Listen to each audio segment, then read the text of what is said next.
جگہ کا انتخاب تو کر لیا۔ زوبی فال کا علاقہ آج سے ممنوع قرار دیا جائے گا۔ میں شادیہ کے محکمہ تعمیر کو اطلاع بھجوا رہا ہوں۔ ضروری سامان بھی وہیں سے آئے گا اور مزدور وغیرہ بھی۔ شادیہ کی تعمیرات کے بارے میں سن کر آپ حیران رہ جائیں گے۔ ہمارے تیز رفتار معمار ہفتوں میں مکان تیار کر دیتے ہیں اور وہ ہر طرح مکمل ہوتا ہے۔ میرا خیال ہے یہاں بھی زیادہ وقت نہیں لگے گا۔ خوب، جس قدر حیرت انگیز تم لوگ ہو، میرا خیال ہے شادیہ کے تمام لوگ ویسے ہی ہوں گے۔ آپ کا خیال تقریباً درست ہے۔ بہتر ہے شہزادہ عادل، میں بھی سالگرہ کی تیاریاں کرتا ہوں۔ اس بار بہت سی خوشیاں اکٹھا ہو گئی ہیں، نواب صاحب نے کہا، اور پھر ناشتے کے بعد ہم نواب صاحب سے رخصت ہونے لگے۔ تم تینوں جاؤ گے؟ کم از کم حسام کو تو مجھے دے دو، میں ان سے کچھ کام لے لوں۔ یہ آپ کے حوالے، طالوت نے احسان کا ہاتھ پکڑ کر کہا، اور نواب صاحب ہنس پڑے۔ شکریہ شکریہ، وہ بولے، اور پھر ہم تیار ہو کر وہاں سے نکل آئے۔ طالوت نے کار سنبھالی اور ہم زوبی فال کی طرف چل پڑے۔ زوبی فال کے نزدیک پہنچ کر طالوت نے گاڑی روک دی اور پھر وہ مجھے مکان کی تفصیل بتانے لگا۔ جو نقشہ اس نے پیش کیا تھا اس کے بارے میں غور کر کے اندازہ ہو جاتا تھا کہ وہ کیسا خوبصورت مکان ہوگا۔ پھر اس نے راسم کو آواز دی اور راسم گردن جھکا کر کھڑا ہو گیا۔ تم سمجھتے ہو راسم میں کیا چاہتا ہوں؟ غلام سمجھ گیا ہے آقا، راسم نے جواب دیا۔ بس تو سب سے پہلے اس علاقے کے گرد دیواریں کھڑی کروا دو تاکہ کسی کو اندر کا حال نہ معلوم ہو سکے۔ اس کے بعد کام درست کر دو۔ جو حکم آقا، راسم نے بدستور گردن جھکاتے ہوئے کہا۔ اور کوئی خاص بات؟ کوئی خاص بات نہیں آقا، آپ کی تلاش بدستور جاری ہے۔ ویسے اعلیٰ حضرت کا خیال ہے کہ اب آپ کو آزاد چھوڑ دیا جائے۔ آپ دنیا دیکھ لیں اور آپ کا دل بھر جائے تو خود ہی واپس آ جائیں گے۔ ٹھیک ہے، میرا خیال ہے یہ عقل مندانہ فیصلہ ہے۔ بہرحال دیکھا جائے گا، طالوت نے کہا، اور پھر اس کے اشارے پر راسم نگاہوں سے اوجھل ہو گیا۔ راسم نے اپنا کام شروع کر دیا تھا۔ ہر کام قاعدے سے ہو رہا تھا۔ شاید اس گفتگو کے تیسرے دن سے ہی زوبی فال کے ایک عظیم الشان علاقے میں بلند و بالا دیواریں نظر آنے لگی تھیں، جن کے دوسری طرف کا حال کسی کو معلوم نہیں تھا۔ خود نواب صاحب کو بھی ان کے بارے میں معلوم ہو چکا تھا۔ انہوں نے شادیہ کے مزدوروں کو اور ان کے طریقہ تعمیر کو دیکھنا چاہا تھا، لیکن طالوت نے معذرت کر لی تھی اور کہا تھا کہ یہ ان کا قومی راز ہے جسے افشا کرنے کی سرکاری طور پر اجازت نہیں۔ بہرحال نواب صاحب طالوت کو کیا مجبور کر سکتے تھے؟ روزمرہ کی دلچسپیاں جاری تھیں، لیکن 5ویں دن ایک اور دلچسپ واقعہ ہوا۔ نواب عسکر الدولہ اچانک الوری سے جلال آباد پہنچ گئے۔ ان کے ساتھ 10-12 افراد تھے۔ ادھیڑ عمر کا یہ شخص چہرے سے ہی مکار معلوم ہوتا تھا۔ وہ جلال الدین سے اسی طرح گلے ملا جیسے کوئی بات ہی نہ ہو۔ محل کے دوسرے افراد سے بھی وہ بڑی خوش اخلاقی سے ملا تھا، یہاں تک کہ اس نے مجھ سے، طالوت سے اور احسان سے بھی گرم جوشی سے مصافحہ کیا اور کہا تھا، گو میں ریاست شادیہ سے واقف نہیں ہوں، لیکن بہرحال کسی ریاست کے نمائندے اس کے لوگ ہی ہوا کرتے ہیں۔ آپ کے چہروں سے آپ کی حیثیت کا اندازہ ہوتا ہے۔ ہم نے اس کا شکریہ ادا کیا تھا۔ رات کو ان دونوں یعنی نواب صاحب اور عسکر الدولہ میں غیر رسمی گفتگو ہوئی، اور بھلا اس گفتگو میں ہم دونوں شریک کیوں نہ ہوتے؟ طالوت کو اس سے پوری دلچسپی تھی، حالانکہ اس گفتگو میں بیگم نواب تک کو شرکت کی اجازت نہیں دی گئی تھی، لیکن طالوت نظر نہ آنے والی حالت میں تھا اور میں بھی شادانہ کے دوشالے میں چھپا ہوا۔ ہم دونوں چالاکی سے اس کمرے میں گھس آئے تھے اور ایک گوشے میں خاموش بیٹھے تھے۔ کمرے کا دروازہ اندر سے بند تھا اور اصغر الدولہ ایک آرام کرسی میں دراز نواب جلال الدین کو دیکھ رہا تھا۔ جلال، اصغر الدولہ نے نواب جلال الدین کو مخاطب کیا، مجھے علم ہو چکا ہے کہ شمشیر نے یہاں آ کر تم لوگوں کے سامنے بھی بدتمیزی کا مظاہرہ کیا ہے۔ دراصل جب وہ ولایت سے واپس آیا اور میں نے اس کی حالت دیکھی تو میرے دوست میں خود پریشان ہو گیا تھا۔ اس نے ہماری روایات کی دھجیاں اڑا دی تھیں۔ میں اسے یہاں بھیجنے کے حق میں نہیں تھا، لیکن عورت انسان کی سب سے بڑی کمزوری ہے۔ اس کی ماں کو اس میں کوئی خامی نظر نہیں آئی اور اس نے اسے یہاں روانہ کر دیا۔ یقین کرو میرے دوست، میں خوف زدہ تھا اور وہی ہوا۔ وہ واپس پہنچ گیا اور جس حال میں پہنچا ہے اس سے بہرحال ایک باپ کو تکلیف ہونا فطری امر ہے۔ میں شرمندہ ہوں اصغر الدولہ، لیکن اس کی اس حالت میں میرا کوئی ہاتھ نہیں ہے۔ نواب جلال الدین نے کہا، مجھے یقین ہے، مجھے اعتماد ہے، لیکن جلال الدین پہلے میں تم سے ایک سوال کروں گا، کیا اس کی بدتمیزی کی وجہ سے تم نے اپنے بچپن کے دوست اصغر کو بھی دل سے نکال دیا ہے؟ ایسی کوئی بات نہیں ہے اصغر الدولہ، جلال الدین بولے۔ مجھے یقین تھا میرے دوست، اور اسی لیے میں سیدھا تمہارے پاس چلا آیا۔ جلال الدین، تم جانتے ہو میری ایک ہی اولاد ہے، شمشیر سے میری بہت سی توقعات وابستہ ہیں۔ وہ ولایت کے ماحول میں ضرور رنگ گیا ہے، لیکن قصور اس کا بھی نہیں، ہم نے ہی اسے وہ ماحول دیا تھا، اور ہاں، اس کی تربیت کا کوئی بندوبست بھی نہیں کیا تھا۔ ہمیں چاہیے تھا کہ ہم ایسے چند لوگوں کو اس کے ساتھ رکھتے جو اسے ہمارے اقدار کا احساس دلائے رکھتے اور اسے الوری یاد رہتا۔ لیکن تم اس بات سے بھی انکار نہیں کر سکتے جلال الدین کہ شمشیر ہمیشہ کا خراب نہیں ہے۔ ماحول کے اس وقتی اثر نے اسے بے وقوف بنا دیا ہے۔ اب اسے ہماری شفقت کی ضرورت ہے، ہم اسے سنبھال سکتے ہیں جلال الدین، اور یہ ذمہ داری صرف میرے اوپر عائد نہیں ہوتی، تم بھی اس کے پابند ہو۔ جلال الدین تیکھی نگاہوں سے اصغر الدولہ کو دیکھنے لگے، لیکن اصغر الدولہ کے چہرے کی مکاری کچھ اور بڑھ گئی تھی، کیونکہ تمہاری بیٹی کا مستقبل بھی اسی سے وابستہ ہے۔ اگر وہ یہاں سے بھی بد دل ہو گیا تو بڑی پیچیدگیاں پیدا ہو سکتی ہیں۔ اصغر الدولہ کاروباری گفتگو پر آ گیا۔ پیچیدگیوں سے آپ کی کیا مراد ہے اصغر الدولہ؟ نواب صاحب کے لہجے میں اعتماد تھا۔ تم انہیں سمجھتے ہو جلال الدین، مجھ سے کیوں کہلوانا چاہتے ہو؟ ہمارے تمہارے مابین ایک سمجھوتا ہوا تھا، جب تمہارے اوپر مالی مشکلات کا دباؤ پڑ گیا تو میں نے تمہاری مدد کی تھی، لیکن یہ امداد مشروط تھی، یعنی تم جلال آباد کی تمام تر حیثیت اپنی بیٹی سیمی کو دے دو گے۔ بظاہر وہ جہیز ہوگا، لیکن دراصل ہماری دوستی بھی ہے، اس لیے میں ایسا کوئی لفظ نہیں کہنا چاہتا جو اس دوستی میں رخنا انداز ہو۔ تم بکواس کرتے ہو اصغر الدولہ، میں نے ایسی کوئی شرط نہیں مانی تھی۔ نواب صاحب بگڑ گئے۔ الفاظ دوسرے تھے لیکن مفہوم، کیا تم اس سے انکار کرو گے؟ اصغر الدولہ نے مسکراتے ہوئے کہا۔ لیکن اصغر الدولہ، شمشیر اب اس معیار سے انتہائی درجے گر گیا ہے جو میں اپنی بیٹی کے شوہر کے لیے متعین کر چکا ہوں۔ میں اور میری بیٹی اسے کسی طور قبول نہیں کر سکتے۔ میں تمہیں مجبور نہیں کروں گا جلال الدین، یہ تو خوشی کے سودے ہیں۔ شمشیر اب خود اس کے لیے تیار نہیں ہے، لیکن میں سمجھتا ہوں اصغر الدولہ تم کیا کہنا چاہتے ہو۔ میں تمہارے قرض کی ادائیگی کے لیے تیار ہوں، جلال الدین نے بھی مسکراتے ہوئے کہا، اور اصغر الدولہ اچھل پڑا۔ کیا مطلب؟ یعنی کہ کیا مطلب؟ میں نے جو کچھ کہا ہے اس کا وہی مطلب ہے اصغر الدولہ۔ کیا قرض کے کاغذات تم اپنے ساتھ لائے ہو؟ کاغذات؟ مگر ان کی کیا ضرورت تھی؟ اصغر الدولہ کسی قدر بوکھلا گیا تھا۔ اس کا خیال تھا کہ اس کے سخت رویے سے جلال الدین اس کے قدموں میں آ گرے گا، لیکن جلال الدین کے تو تیور ہی دوسرے تھے۔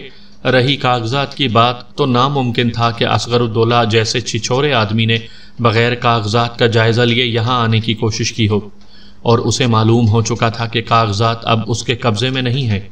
کیوں؟ اگر میں شمشیر الدولہ سے سیمی کی شادی نہ کروں تو کیا تم اپنا قرض وصول نہیں کرو گے؟ نواب صاحب بدستور مسکراتے ہوئے بولے۔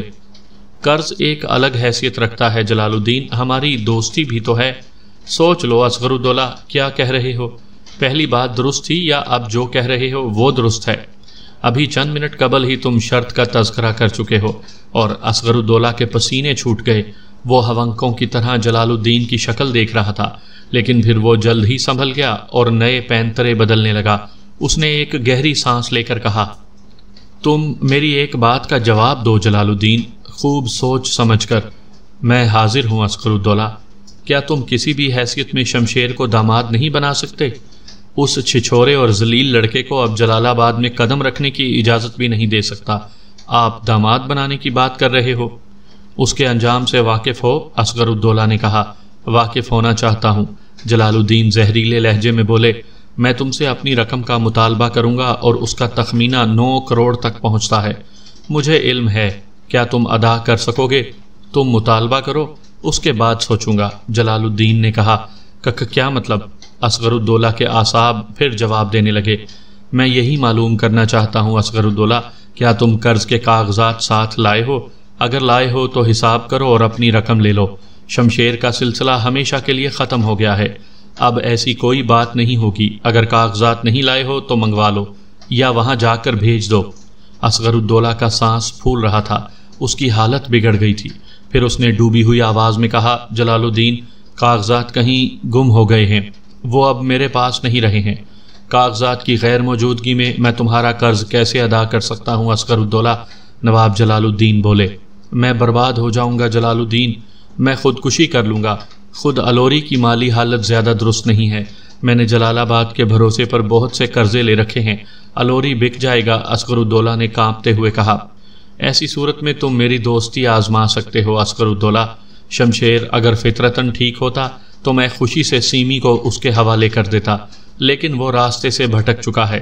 میری دعا ہے کہ وہ صحیح راستے پر آ جائے اور تمہارے دل کی ٹھنڈک بنے۔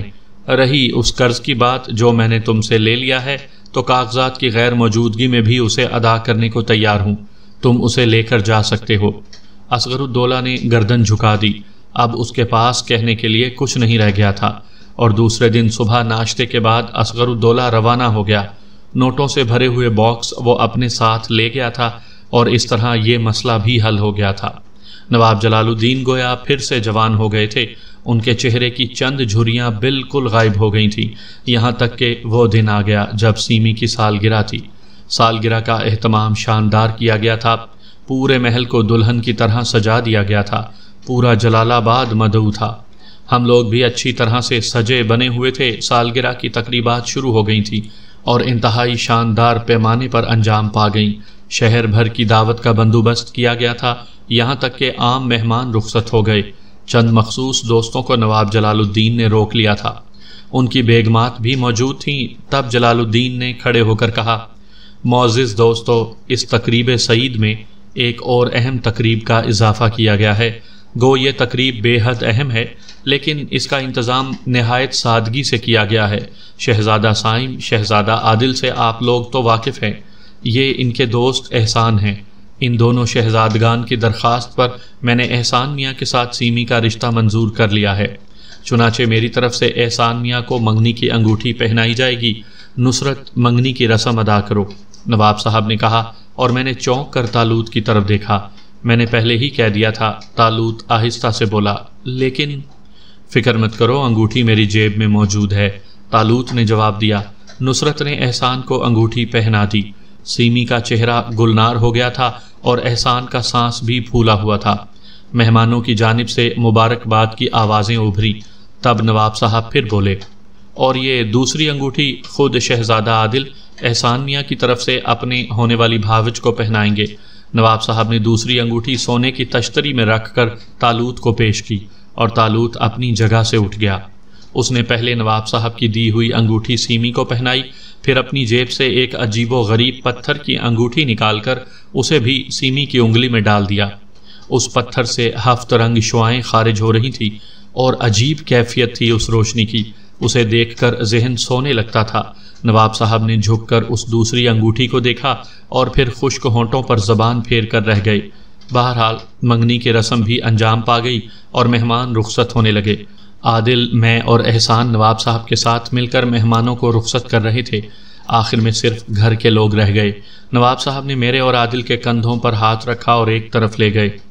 ایک بات کا مجھے احساس ہو رہا ہے عادل میاں، انہوں نے کہا۔ کیا نواب صاحب؟ عادل نے پوچھا۔ دراصل منگنی کا خیال میں نے صرف اپنے ذہن تک محدود رکھا تھا۔ میرا خیال تھا کہ میں اچانک اعلان کر کے سب کو چونکا دوں گا۔ اسی خیال کے تحت میں نے دونوں طرف کی انگوٹھیاں خود مہیا کر لی تھیں۔ تمہیں اس بات پر کوئی اعتراض تو نہیں ہوا؟ نہیں نواب صاحب، اعتراض کیسا؟ میں اگر خود فوری طور پر مہیا نہ کر سکتا تو آپ سے کہتا، عادل نے کہا۔ پھر تم نے وہ دوسری انگوٹھی؟ وہ دراصل میں نے اس کا فیصلہ اپنے دل میں کیا تھا، وہ میری خوشی تھی نواب صاحب، آپ اسے کسی رد عمل کا نتیجہ نہ سمجھیں۔ میں مطمئن ہو گیا، نواب صاحب نے ہنستے ہوئے کہا، پھر بولے، مگر بھائی عجیب پتھر ہے، اسے دیکھ کر عجیب سا احساس ہوتا ہے جیسے نیند آ رہی ہو۔ نایاب ہے، سنگ خفتہ کہلاتا ہے، بڑی خصوصیت کا حامل ہے۔ بہرحال سیمی بہن کے سامنے اس کی کوئی حقیقت نہیں ہے، عادل نے سیمی کے قریب آنے پر کہا۔ سیمی شرمائی ہوئی نگاہوں سے انہیں دیکھ رہی تھی۔ اس رات دیر تک نشست رہی۔ سیمی اور لڑکیاں تھوڑی دیر تک اس محفل میں شریک رہیں، پھر لڑکیوں کو نیند آنے لگی تو وہ چلی گئیں۔ نواب صاحب، تالوت، میں اور بیگم نواب بیٹھے باتیں کرتے رہے۔ احسان بھی سونے چلا گیا تھا۔ مکان کی تعمیر بہت جلد مکمل ہو جائے گی نواب صاحب۔ ہم لوگوں کو بھی شادیہ سے نکلے ہوئے طویل عرصہ گزر چکا ہے، اس لیے ہماری خواہش ہے کہ سیمی اور احسان کی شادی کی تاریخ طے کر لی جائے اور تیاریاں شروع کر دی جائیں۔ میں نے کہا، مکان کب تک تعمیر ہو جائے گا؟ تم نے وہاں ہم سب کا داخلہ ہی بند کر دیا ہے۔ نواب صاحب ہنستے ہوئے بولے، بس اس کا طرز تعمیر انوکھا ہے، شادیہ کے مزدور کسی اور کے لیے کام بھی نہیں کرتے۔ مکان تعمیر ہو جائے، وہاں ضروری سامان مہیا ہو جائے، تب آپ اسے دیکھ سکیں گے۔ مزدور خاموشی سے واپس چلے جائیں گے۔ ارے یہ کیوں؟ بس نواب صاحب، شادیہ کے کچھ اصول انوکھے ہیں جنہیں ہم بھی نہیں بدل سکتے، حالانکہ بظاہر وہ بے معنی ہیں۔ نواب صاحب نے ایک گہری سانس لی۔ بھائی مجھے کیا سوچنا، تم لڑکی اور لڑکے دونوں کے وارث ہو، جو مناسب سمجھو کرو۔ ویسے مکان کب تک مکمل ہو جائے گا؟ 1 ہفتے کے اندر اندر۔ ارے، نواب صاحب کا منہ حیرت سے کھل گیا۔ جو مزدور اسے تعمیر کر رہے ہیں ان کی تعداد آپ کے تصور سے باہر ہے، اور یہ سن کر آپ کو مزید حیرت ہوگی کہ اب صرف اس کا رنگ و روغن اور نقش و نگار باقی ہیں۔ بات کسی طرح ذہن میں نہیں آ رہی۔ ابھی دن ہی کتنے ہوئے ہیں؟ اتنے دن میں تو ایک معمولی مکان بھی، خواہ وہ کتنے ہی مزدور تعمیر کریں، مشکل سے تیار ہوتا ہے۔ مکان تو وہ بھی معمولی ہی ہے، باہر صورت مکمل ہو جائے تو آپ خود دیکھ لیں۔ یوں بھی شادیہ حیرتوں کی سرزمین ہے، طالوت نے جواب دیا، اور نواب صاحب خاموش ہو گئے۔ باہر صورت ہماری خواہش ہے نواب صاحب کہ 15 دن کے اندر اندر ہم اپنے کاموں سے فارغ ہو جائیں۔ بھائی میں تمہارے کسی معاملے میں دخل انداز نہیں ہوں گا، میں تو یہ سوچ رہا ہوں کہ تمہارے چلے جانے کے بعد کیا ہوگا۔ تم تو ہماری زندگی کا ایک جز بن گئے ہو۔ ہم احسان کو اپنی نشانی کے طور پر چھوڑ جائیں گے نواب صاحب، اور بہرحال پھر ملاقات ہوتی رہے گی۔ طالوت نے کہا۔ کافی دیر کی نشست کے بعد یہ محفل برخاست ہوئی۔ درمیان کے دن بہت دلچسپ رہے۔ طالوت کا الٹیمیٹم ان لوگوں کو مل گیا تھا، چنانچہ شادی کی زبردست تیاریاں شروع ہو گئی تھیں۔ پورے محل میں جگمگاہٹیں رقصاں تھیں، دعوت نامے دور دور تک جاری کر دیے گئے تھے، ایک تاریخ کا تعین بھی ہو گیا تھا۔ طالوت کی شرارتیں عروج پر تھیں، کبھی بوا سے چھیڑ چھاڑ رہتی تو کبھی لڑکیوں میں جا گھستا۔ اس کے لیے یہ گہما گہمی انوکھی تھی۔ کئی بار مجھ سے کہہ چکا تھا، یار عارف، تمہاری دنیا میں اور کچھ ہو نہ ہو، اس کی خصوصیت یہ ہے کہ یہ گو نہ گو ہنگاموں کا مرقع ہے۔ یہاں کا ہر لمحہ ایک نئی کیفیت سے روشناس کراتا ہے۔ ان کیفیات میں بڑی رومانیت ہوتی ہے۔ غم اور خوشی کے امتزاج سے نمود پانے والی یہ دنیا مجھے بہت پسند ہے۔ اس کے برعکس میری دنیا میں جمود ہے، یکسانیت ہے، ٹھہراؤ ہے۔ انسان اپنے معمولات سے آشنا ہے، وہ جانتا ہے کہ اس کی زندگی کس انداز سے گزرے گی۔ اس میں طلب نہیں ہے، خواہش نہیں ہے، امید و بیم کی کیفیت نہیں ہے، جد و جہد نہیں ہے۔ چنانچہ اس دنیا کے سامنے میں اسے دنیا تسلیم کرنے سے ہی انکار کرتا ہوں۔ دنیا تو ہنگاموں کا نام ہے، خواہش، نا امیدی، سہارے، روشنی، اندھیرے، یہی سب زندگی کا جز ہیں۔ جد و جہد سالوں میں روانی پیدا کرتی ہے، اور ہر نیا دن ایک لگے بندھے اصول کے تحت نہیں آتا، بلکہ اپنے ساتھ آس کی روشنی، عمل کی دعوت لاتا ہے۔ تمہاری یہ دنیا بہت خوبصورت ہے عارف، میں تسلیم کرتا ہوں، تمہاری یہ دنیا بہت خوبصورت ہے۔ زوبی فال کے گرد تعمیر ہونے والی دیوار ایک دن اچانک غائب ہو گئی۔ اس دن طالوت تنہا مجھے لے کر وہاں گیا، اور حسین آبشار کے بائیں سمت ایک چمکدار عمارت دیکھ کر میرا حلق خشک ہو گیا۔ چاندی کی طرح چمکتی ہوئی یہ عمارت قدیم و جدید طرز تعمیر کا ایک ایسا نمونہ تھا جس کی مثال روئے زمین پر خال ہی ہوگی۔ اسے دیکھ کر ذہن پر ایک عجیب سی کیفیت طاری ہو جاتی تھی۔ ہماری کار عمارت کے دروازے پر رک گئی۔ پوری عمارت خالی تھی، ایک بھی متنفس موجود نہیں تھا، لیکن خود کار دروازہ نہ جانے کون سے میکینزم کے تحت کھل گیا اور کار اندر داخل ہو گئی۔ دو رویا سبزہ لگا ہوا تھا۔ طالوت نے عقل سے کام لیا تھا، ورنہ یہاں تو درخت بھی نظر آ سکتے تھے جو پھلوں سے لدے ہوتے اور پھول بھی کھلے ہوتے، لیکن پھر انسانی عقل اسے حقیقت تسلیم کرنے سے انکار کر دیتی، اور شاید لوگ خوف سے ادھر کا رخ بھی نہ کرتے، اس لیے اس نے صرف پودے لگوانے پر ہی اکتفا کی تھی۔ پورٹیکو کے بعد حسین ٹائلوں کا ایک بہت بڑا چبوترا تھا، جس کے بعد صدر دروازہ شروع ہوتا تھا، اور یہاں بھی وہی خود کار میکینزم تھا، اور پھر صدر دروازے کے بعد پرانے طرز کا ایک ہال جہاں سونے کے فانوس لٹکے ہوئے تھے، اعلیٰ پائے کے قالین سے فرش ڈھکا ہوا تھا، دروازوں میں سونے چاندی کی خوبصورت کیلیں لگی ہوئی تھیں۔ پوری عمارت دیکھنے کے لیے تو پورا دن درکار تھا، جو کچھ دیکھا تھا اسے دیکھ کر ہی عقل دنگ رہ گئی تھی۔ میں ایک کلرک اس محل کی زندگی کا تصور بھی نہیں کر سکتا تھا، حالانکہ میں اس کا دوست تھا، ایسا دوست جس کے مشورے پر وہ سب کچھ کر سکتا تھا۔ لیکن نہ جانے قدرت نے کیوں میرے دل کو بھی ایک صبر دے دیا تھا، مجھے سیر چشمی عطا کر دی تھی۔ میں نے ایک بار بھی نہ سوچا کہ کاش یہ سب کچھ میرے لیے ہوتا۔ کیا خیال ہے عارف، کسی چیز کی کمی محسوس ہوتی ہے؟ طالوت نے پوچھا۔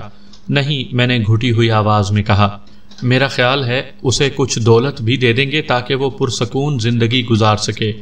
یار وہ بہت عظیم انسان ہے، مایوسی کے عالم میں بھی اس نے لڑکی سے فائدہ اٹھانا مناسب نہ سمجھا، اور وہ لڑکی والدین کے وقار کے لیے اس نے اسے زندگی بھر کے لیے قبول کر لیا، جس کے سائے سے بھی اسے نفرت تھی۔ میں ان دونوں سے ہی بے حد متاثر ہوں۔ میں نے کہا، بس آج نواب صاحب کو بھی محل دکھا دیں گے، یہاں کے لیے بہت سے ملازموں کی ضرورت ہوگی، نواب صاحب ہی ملازم مہیا کریں گے، میرے خیال میں 2-1 دن میں اس کا بندوبست ہو جانا چاہیے۔ ٹھیک ہے، میں نے خود کو سنبھال کر جواب دیا، اور پھر ہم دونوں وہاں سے چلے آئے۔ اسی شام نواب صاحب نے بھی طالوت کی دعوت پر محل دیکھا اور ان پر سختہ طاری ہو گیا۔ احسان بھی ساتھ تھا۔ ان دونوں کی جو حالت ہوئی اس کی تفصیل طویل ہے، مجھے خطرہ تھا کہ وہ ذہنی توازن نہ کھو بیٹھیں۔ خود نواب صاحب کا عالی شان محل اس کے سامنے ایک جھونپڑا معلوم ہوتا تھا۔ کیا شادیہ کے مزدور واپس جا چکے ہیں؟ نواب صاحب نے پاگلوں کی طرح پوچھا۔ آخری آدمی بھی روانہ ہو گیا۔ مجھے یہ سب کچھ عجیب لگ رہا ہے، ایک خواب کی طرح، نہ جانے یہ خواب ہے یا حقیقت۔ ہمیں یہاں کے ملازموں کی ضرورت ہے نواب صاحب، اس کا بندوبست آپ ہی کریں گے۔ میں آپ کو ملازموں کی فہرست دے دوں گا، براہ کرم اس سلسلے میں ہماری مدد کریں۔ طالوت نے ان کی بات سنی انسنی کر کے کہا، ٹھیک ہے، میں کر دوں گا۔ فی الحال کم از کم دربانی کے لیے محل سے ہی کچھ لوگوں کو بھیج دیں۔ یہی ٹھیک ہے، نواب صاحب گردن ہلاتے ہوئے بولے، اور پھر وہاں سے واپس چل پڑے۔ احسان نے اس رات بھی کافی گڑبڑ کی تھی۔ اس نے رو رو کر طالوت کے اور میرے پاؤں پکڑ لیے تھے اور کہا تھا کہ وہ ان تمام چیزوں کے قابل نہیں ہے۔ ہم نے اس معمولی سے انسان پر وہ احسانات کیے ہیں کہ وہ زندگی کے آخری سانس تک ہمارے احسانوں کا بوجھ اتارنے کا تصور بھی نہ کر سکے گا۔ بمشکل تمام ہم نے اسے سمجھا بجھا کر خاموش کرایا تھا۔ الغرض دن رات بڑی تیزی سے گزرتے رہے، یہاں تک کہ شادی کا دن آ گیا۔ اس دن کے لیے طالوت نے راسم کو خاص لباس لانے کی ہدایت کی تھی۔ اس کے علاوہ دلہن کے لیے ملبوسات اور زیورات وغیرہ کی ذمہ داری بھی راسم پر ڈال دی گئی تھی، اور راسم کی پسند بہرحال انتہائی مطمئن کن تھی۔ شادی ہوئی اور ایسی ہوئی کہ اہل جلال آباد انگشتے بدن داں رہ گئے، اور ہر رسم اسی انداز میں ہوئی جیسی رائج تھی۔ طالوت نے اس میں بڑھ چڑھ کر حصہ لیا۔ دلہن رخصت ہو کر محل میں آ گئی، سب پر سحر کی سی کیفیت طاری تھی، اور پھر دلہا دلہن جس وقت خلوت میں گئے تو طالوت نے میرے کوہنی مار کر کہا، کیا خیال ہے عارف؟ کیا مطلب؟ دیکھیں یہ لوگ کس انداز میں گفتگو کرتے ہیں۔ لا حول ولا قوت، انتہائی لغو جن ہو تم بھی۔ سیمی کو بہن کہا ہے اور ان کے حجلہ عروسی میں گھسو گے؟ ارے نہیں، میرا مطلب یہ نہیں تھا، بس دیکھنا تھا کہ ان تمام چیزوں کے بارے میں ان کی کیا رائے ہے، طالوت نے جھینپتے ہوئے کہا۔ ہم دونوں بھی تھکے ہوئے تھے، اس لیے ایک کمرے میں آرام کرنے لیٹ گئے۔ طالوت اپنی مسحری پر کروٹیں بدل رہا تھا۔ نیند مجھے بھی نہیں آ رہی تھی۔ طالوت، میں نے اسے آواز دی۔ کیا بات ہے، سوتے کیوں نہیں؟ نیند نہیں آ رہی یار۔ وجہ کچھ نہیں، میرا خیال ہے عارف اب ہم جلد از جلد یہاں سے دوڑ لیں۔ کیوں؟ اس جلدی کی وجہ؟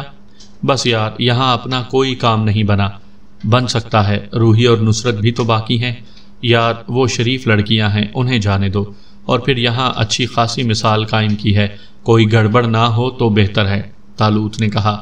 کہتے تو ٹھیک ہو، بہرحال ہم جانا چاہیں تو کون روک سکتا ہے؟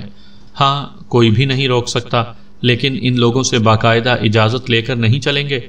میں نے کچھ سوچتے ہوئے کہا، پھر کیا خیال ہے؟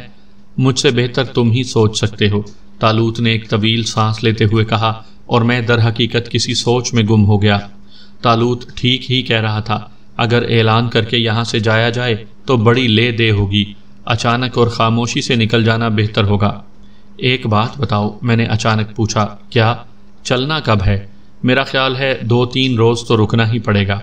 ان لوگوں کو تازہ خوشیاں ملی ہیں، ہمارے جانے سے غم ضرور ہوگا، اس لیے فوری غم مناسب نہیں ہے، ذرا خوش ہو لینے دو۔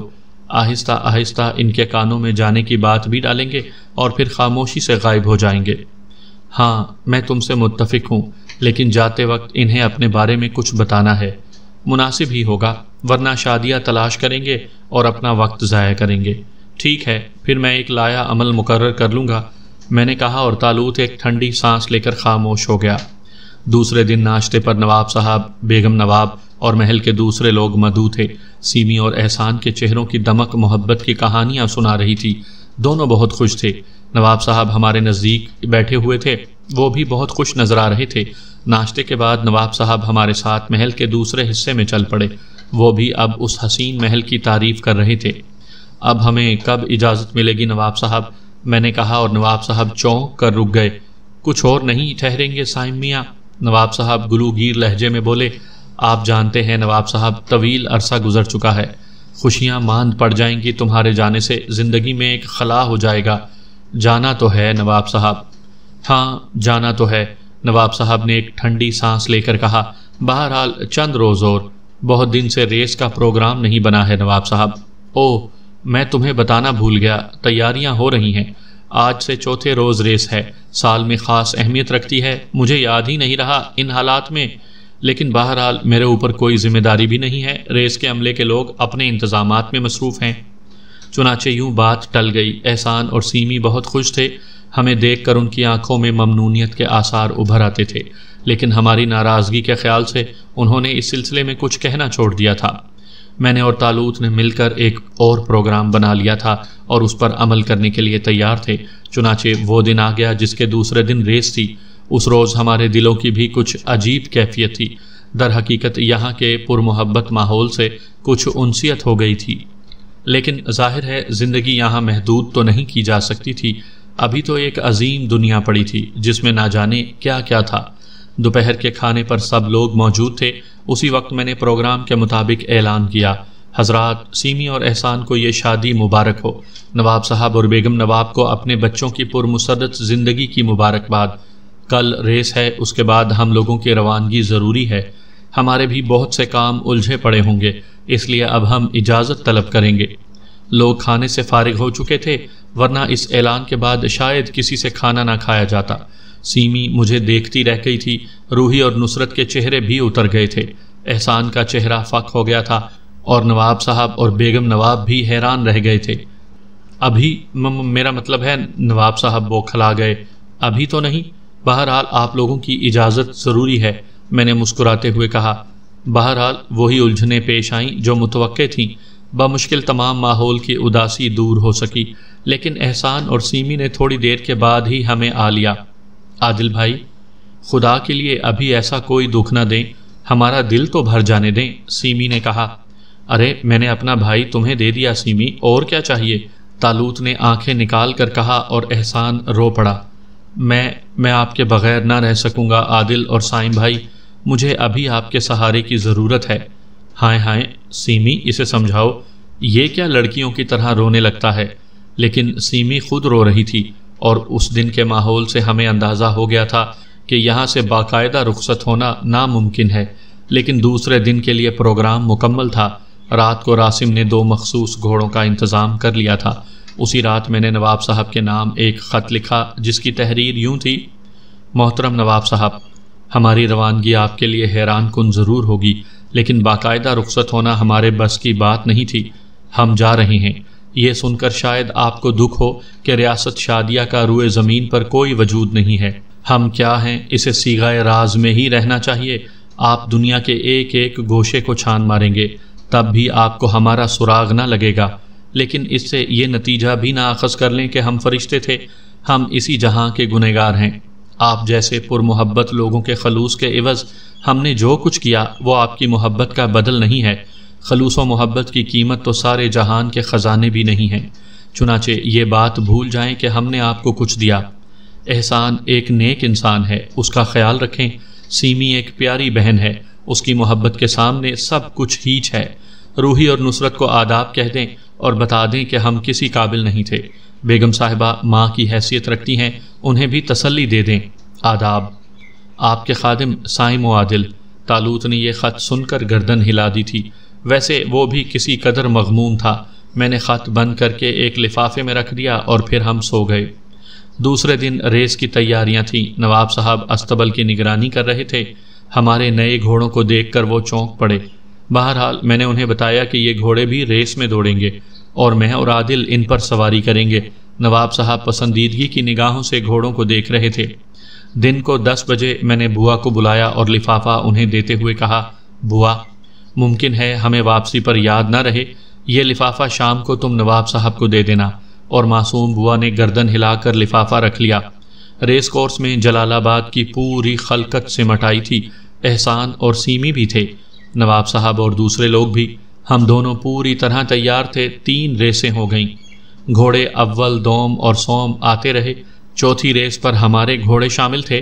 ہم دونوں جاکی کے لباس میں ٹریک پر آ گئے اور ریس شروع ہو گئی۔ ہم گھوڑے لے کر چل پڑے، لیکن جب سٹارٹ پوائنٹ سے گھوڑے چھوٹے تو ہمارے گھوڑوں کا رخ بدل گیا۔ ہم مخالف سمت پر چل پڑے۔